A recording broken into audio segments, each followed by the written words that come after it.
Yo, yo, yo, what's up, everybody? Thank you for tuning in to yet again another fantastic indie creator interview. It's your Cape Crusader Cody, and we're keeping it geekly with our new guest, Christopher Curtis. We're here to jazz things up with his latest Kickstarter and everything in between. Christopher, welcome to the stream. How are you doing today? I'm doing fantastic. I like that. I want everybody to start using that now. Hey, I'm trying to get, because the thing is with podcasting, there's only so many things you could do to be better. And segues are an important part of it. Having a nice transition into what you want to talk about, you got to get good with them. So I'm glad that one popped off. The one earlier did as well. So we are 2 for 2 today. With that being said, let's go ahead and swing into an introduction on who you are and how you got into creating manga. Right. All right. So I'm boring. So I'm Chris. I got into manga. I got into reading manga back in middle school for me. So it was like the mid 2000s. So writing it and reading it are two different things. I started off writing a comic, and as I was writing a comic, I kind of realized that what I was writing was more anime inspired. So I figured just move it to manga. But it took me a long time to get into manga because I was an outsider. I did not know that we could even make manga. So I asked around. I asked like Saturday AM, the people who were making like Clock Striker, and they was like, go for it. So here I am. So that was like your first adventure into like creating comics and manga like all together? Or what other previous works did you have outside of jazz? I only have one published thing. It's a children's book. I wrote early last year. That's so awesome. And I wrote it just for my daughter. It's called You Can't Just Eat Dinosaur Chicken Nuggets. I wanted her to have a book, and I kind of was like, I wonder how hard it is to like self-publish a book. So I paid an artist. I wrote it, and people loved it. And that's kind of what was like, all right, how much further can I go for this? So what was harder to do, break her from just eating chicken nuggets or getting it published? I mean, I know for me, I got 3 kids myself. So just trying to get my one kid to break away from chicken nuggets and to eat something else is like, it's hard. It takes time. It was a lot easier to have it published. She's still eating chicken nuggets, but she's branching out to eating other food, which is like the whole book. So yay. Side note, I actually put that book on Global Comics. So for free, so people can just like look at it, look through it and realize that I'm multifaceted. So some people like it. Where can people buy a physical if a physical is available? They can get it off of Amazon.com, Lulu.com, Walmart.com, and BarnesandNobles.com. Walmart? I just found out that like Walmart's warehouse has it. A student of mine bought it back in December and gave it to me to assign it, and she said that she found it on Walmart. That is wild. Congratulations. That's so cool. How does it feel to have like your first publication like kind of take off like that? Oh, it was really like real last year when I had an event in my local library, and I had a chance to put it in the actual library itself so people can like check it out. That's so cool. So no, it's been a good little ride. No matter what happens to it, as long as my daughter likes it, like that was my like sole person I was, my actual like target audience. But some people bought it and was like, this book's amazing, my child loves it, and I was like, that's crazy, I don't know who you are, this is awesome. So that was 2022. Yeah, last year. So how was it with 2022 being like your first like true year as a creator? I took a lot of L's that I never made public. I took more L's than like W's. I learn a lot through experience. So like when you see me on Twitter talking and I seem like a certain way, just know that like I've lost a lot. Last year has been very experimental, and I've learned what I could do, what I couldn't do, and that's what's going to make this year even better. I think that's a big part too with social media. We really don't talk about the losses. Like a lot of times when you see a creator or see someone doing good, you only see the positives, like what they want you to see leading up to that. You don't get to see how many times they failed to get to that point. And it's really important to stick to those guns and really keep, chugging along to your ultimate dream. So is there any of those that you want to maybe talk about, like that kind of led to jazz? Before I wrote jazz, I wrote a big first half of a indie video game with a friend of mine. and it was going to be an RPG. It was going to be like a cyberpunkish hip hop themed, RPG game, and we ended up not finishing it. So I took elements from that and just moved that over to actual jazz. So like jazz is like a backbone of a whole different thing that is probably canceled at this point. So I've always had the whole ideology of doing a cyberpunk project, and this is where we're at. So I think it's awesome that you were able to take, parts of something that kind of just didn't really take off and was able to really revitalize some of those ideas into your own property. I think that's a big important part of this too, is taking some of those losses and incorporating them into a win, into something that's going to be the next step. So what is Jazz about? I mean, the cover is gorgeous. We have, a couple characters on here. Can you maybe give us a breakdown of, what we're looking at on the cover? You're looking at this really astute group of what's known as like 5 rebels that are going up against their government, and their government is not transparent on what's going on. In Jazz, there are portals that appear over the city, and the government has created a shield, a city shield system to protect all of its assets and the people from within. And they keep telling people, like, as long as you stay in here, you're fine, you're protected, you're safe. And the people become more docile to to actually believe it. No one's questioning like what's going on with these portals. Why is it so easy going with it? And it took these 5 people who were like, no, something's up, something's wrong with this. Like, this is kind of a big thing. So it's more of like a rebels versus government kind of thing. It's almost like Star Wars, in a sense. I really love what Jazz stands for too. Can you give us what each letter stands for? Oh, this one I just did this one. I did this one yesterday. Jazz stands for Juggernauts against Zealous Zealots. I wanted to find a way to bring that really like rogue puckish feel to the group. It's them kind of giving a finger to establishment and saying that these guys are just overzealous zealots who fundamentally are like super extremists on what they're doing and how they're trying their best to hide everything from everybody. And it makes the actual like unveiling so much better once we end the whole thing. No, that is so awesome. Everyone that is watching, right here is the pre-launch link. Be sure to sign up. It is 100% free to sign up to be notified when it launches. It's also 100% free to share this on Facebook and Twitter, anywhere you can. Word of mouth helps get this link out farther and farther, and that is what we're trying to do here. So, wow, this looks like one hell of a ride. I'm really curious about some of your inspirations that went into this, as well as some of the types of representation we see within this as well. We have LGBTQ, as well as Black representation in sci-fi, which is something that you really don't see a lot. No. So this kind of was made kind of in the guise of like Cyberpunk 2077, and like I said, I've always loved cyberpunk stuff, but I never got to really like jump into it. The aspect of it is really just like I want to put us in the future, but I don't want the future to put us in the future. So it's a stupid sentence, but I said it correctly. But yeah, so it's mainly just that, and it's mainly like the old '90s anime that had us in the future, like as such, like Cowboy Bebop is kind of considered cyberpunk to me, per se. But yes, representation, there is a lot of it.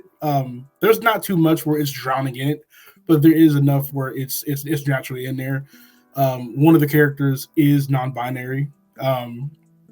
I have a couple characters that are multi-raced. So there is a Latina who's actually on the cover of the Kickstarter, and one of the main villains. And all my characters in Jazz are Black, except for one who's mute, who's an android. I wanted to bring all of our personalities out, and each character almost represented like a certain personality of the people who look like me, and I felt like that just makes better synergy as you read it. Well, that's awesome, and I think it's important too to have all these different levels of representation as well, especially in manga. I haven't had a chance to read a lot. But from what I did read, there's not a whole lot of representation of either of those fields within manga. Oh, this is a great chance to actually plug this one. So Saturday AM is a manga publisher who is publishing a lot more of what you just asked for. Oh. That matter of fact, on my birthday next week on the 7th, they are dropping Clock Striker on Amazon. Clock Striker is going to be the first in history Black female shonen character in all of manga history, and like people have been like, no, it's not, and this and this and that, and it can't be, and it's factual. So seeing them do that kind of made me kind of go like, oh well, if they can do this, I can do it too. Yeah. I've talked to them for like mentorship. They've talked back to me, and they've basically gave me the whole green light of like, hey man, just do it. So if I see like Black or female led or any other type of marginalized groups being put into manga, I always jump on it because it's like I have to support. I have to back it. And I was just having that, that moment of self-discovery. Like, you really do prevent yourself from doing what you want to do. Like, because you get caught up in that headspace of like, I can't do that, or, someone already did it, or whatever. What did you do to work through that? I just bulldoze through it. I'm not gonna like reinvent the wheel, so to speak. No one really has. If you look at all your favorite manga or anime or even movies, it's either a carbon copy or it took from some other genre or media. So I kind of just said, you know what? If it looks like this or sounds like this, it is, but it's my way of doing it. I did a small test run. Someone told me that this was like Attack on Titan, and then someone said this was like Teen Titan, and I kind of was like, all right, both of those things have Titans in it. I'm going to use those as my byline. Thank you for that. I didn't feel Attack on Titan at all on this, and I kind of felt a little bit of Teen Titans. But if you feel like that, then they will. So you worry less about who's done what, and you worry more about what you want to do, and it makes the whole process easier. So we were talking backstage about this as well, but throughout doing interviews and being involved within the indie community, I've seen a lot of backlash on like what defines a manga and what doesn't. Have you experienced any of that criticism like towards yourself with this book coming out? Yeah, all throughout Reddit. That's all I heard last year was, this is not manga, this is just bastardized Japanese comics. And I kind of was like, well, I hate to tell you this, but that also makes it a manga. But it's such a thing. Like, we as Americans are so held up on icons and title norms, and we always try to put things where they should be at because that's how we've been conditioned. But as we're fighting over what counts as manga, what counts as comics overseas, they're just saying, hey man, just read this, do this. Like, are you enjoying this? Are you not enjoying this? There's no reason or time to go and pinpoint what is what. So in short, if you want to call it a comic, call it a comic. If you want to call it a manga, call it a manga. If you want to call it dog shit, then call it dog shit. But don't do it to me, because then I'll cry. Yeah, be nice. Yeah. So we were talking a little bit backstage as well. You have a volume 0 of this dropping soon, right? Well, not a volume Z. It's a chapter 0. So, chapter 0. Sorry. So it is chapter 0 of the volume coming out. That's the only free chapter I want to give out. It's kind of like that, like appetizer, because some people throughout the last year, people have heard of me and seen me, but they haven't really seen much of my work. So they're kind of like, we love your personality, but we haven't seen you and what you're providing. So I kind of was like, well, I feel bad releasing this whole thing for free, this whole thing for like pay, and then being like, well, you don't have a reason to, like financially trust me. So I decided last year that chapter 0 was going to just be a free thing that everybody was going to have access to. And if you felt like it was worth your money and time, then you should definitely go check out the volume, which will have a lot more of what you just read. And then chapter 0 is going to be free to read on Global Comics, correct? Global Comics and my personal website, which is crystalink.com. And then we'll have that in the description by the time the interview is over. So if you guys are interested, you can be sure to check that out. So what type of buildup can we expect within the first, chapter 0? Like, what are readers going to take away from it when they check it out? Chapter 0 is one of those basic intro chapters where you get to meet all the characters, see all the personalities, see all the power sets. You get to get a glimpse of the opposition. You get to get a glimpse of how they think and feel and how they operate. And I'm hoping that with that you realize, oh, so this is what I'm expecting going forward.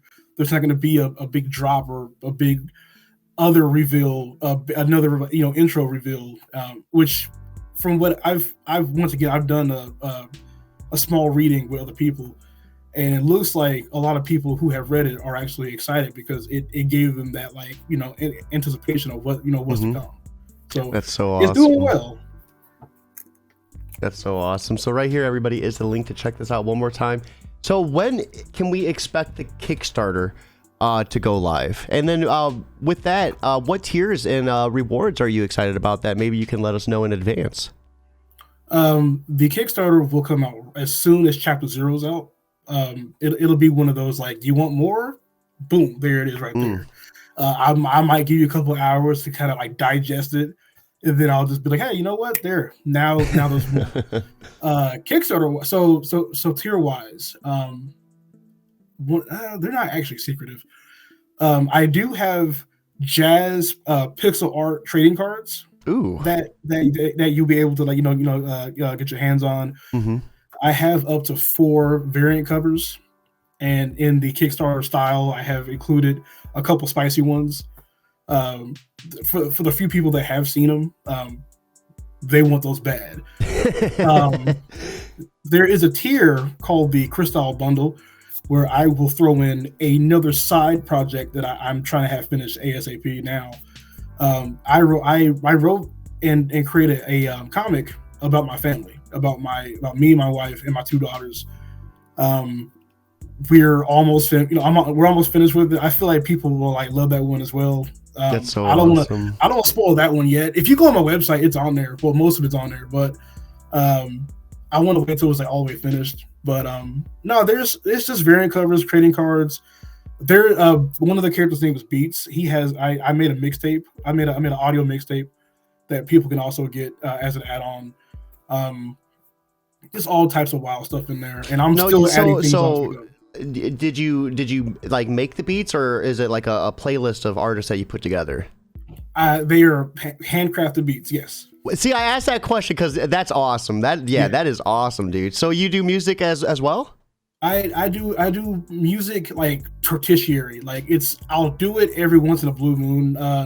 I called myself a producer like a while back, but I'm not too good to be like, I should go make money off of this. But I do it as a hobby. So I have a couple of beats that I made last year for my second Kickstarter for this because my other 2 failed. And I kind of have a nice collection of I should probably put these on here and let someone else have them. Somebody can get on them and do it, whatever they want. But they're all tied to beats a certain way. If we go into his into all his powers, you can kind of see how that correlates. No, that's awesome. So I think we should. I missed this question earlier. Who's the creative team involved with this? This art is gorgeous, and I had a chance to check out some of the interiors, and dude, the pencils on this are just like next level. I love it. So there are more people on this now than there was. Chapter 0 is done by a manga artist called his name is Goldberg Villanueva, and he is in, God, I forgot what country he's in. This is gonna suck. So he's not here. By the time that you hit non-record, I'll go, oh right, Bangladesh. No. So but I met him through Facebook. He's done small manga projects. This is his first actual big manga project, and he's been super excited about it. He's been with me every step of the way, so he's pretty good. There's another one, ABCD Studios, which is a actual manga studio in Vietnam. They're the ones who will be taking over the rest of Jazz. So Chapter 0 will be done by Goldberg. The rest of it will be done by them. So there will be a slight quality change, but it won't be too drastic. Mm-hmm. Oh, that's awesome, and it's gorgeous. Once you read, when you get to Chapter 1, I made sure to kind of showcase that like quality change in like a really like tongue-in-cheek way. Mm-hmm. I'm really excited to like see how that looks later. No, that's awesome. So you mentioned that you had some other Kickstarters that didn't pop off. Was that for Jazz, or was that for so what are you doing differently this time around to ensure that this one takes off? I'm listening to all the right people. I listened to everybody wrong last year, and I was like, well, I guess I'll just do what you say, person who I just met 5 minutes ago. And then I find out that they haven't even done a Kickstarter ever in their life. So this third time is I've started kind of like listening back to people and kind of watching people who are already funding other Kickstarters, and kind of like listening to like, hey, so like, what'd you like about that? And then they, of course, they tell me everything.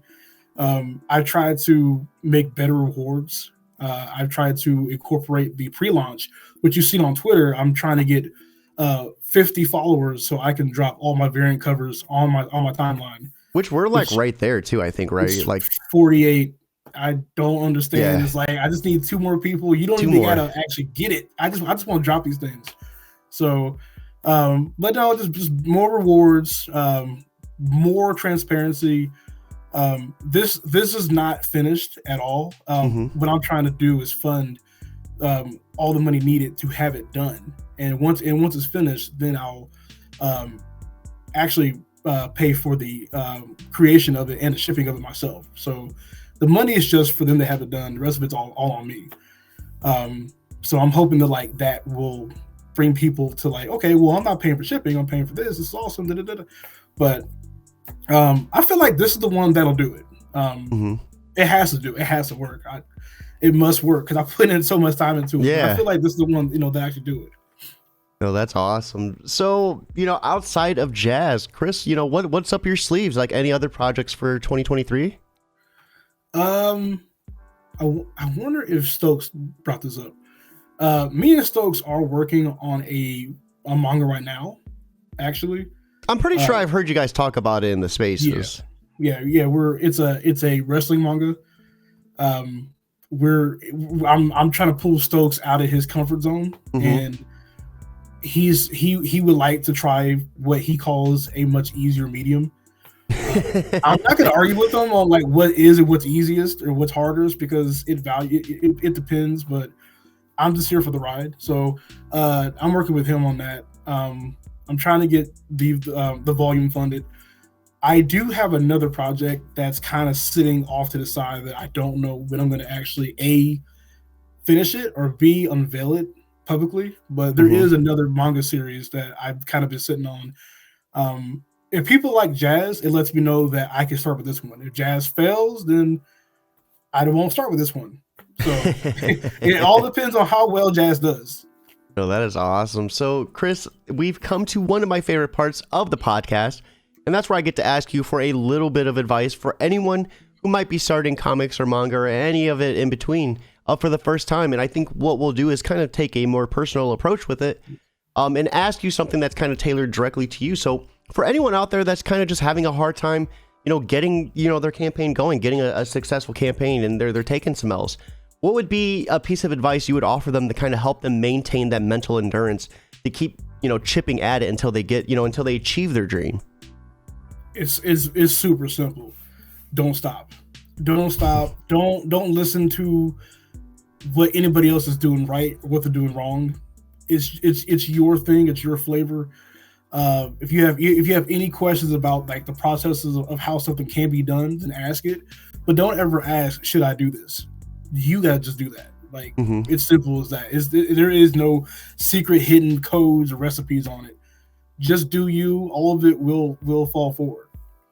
No, that's awesome. And I think that is some great advice as well. Everyone watching, we need 2 more followers. 2 more followers. We can get that by today. I think we can get that by today. And then we're going to be dropping some new images. You said some new variant covers? Yeah, so I've been wanting to like drop these for a while. They have a nice stupid like coming to Kickstarter logo on them, but they've been sitting on they have been sitting in my Dropbox. They've been sitting in my phone. I feel like if people saw the variant covers, they would see that I'm not playing around. Like this comic will have bits and bouts of sexually suggestive, jokes or visuals. Nothing too crazy, nothing where it's like, oh, maybe not this, but you might see some breast meat. You might see a titty. you might see some. You might see a cheek. It's what I want to do, and I'm hoping that with these, with these covers, the personality will shine through. But I have one cover that I want to show that's so bad, but I can't show it because I don't have 50. So 50, and I will show you my favorite cover first, and then all the other ones. It's such a grind too. I remember I would do these Lego builds. I did the Millennium Falcon when I hit 750 subscribers on YouTube, and that took forever. Like this thing, the box was getting all beat up just because it was collecting dust and getting kicked and everything. And I'm like, dude, when do I get to build you? Like, and I told myself, like, I'm not doing it until I earn it. And it was like, when that day came, it felt so good. And that day is going to come for you today when you hit those 50 pre-launch followers. So guys, once again, right there is that link. Be sure to sign up. It's 100% free. It's also free to share that on Facebook and Twitter, anywhere you can.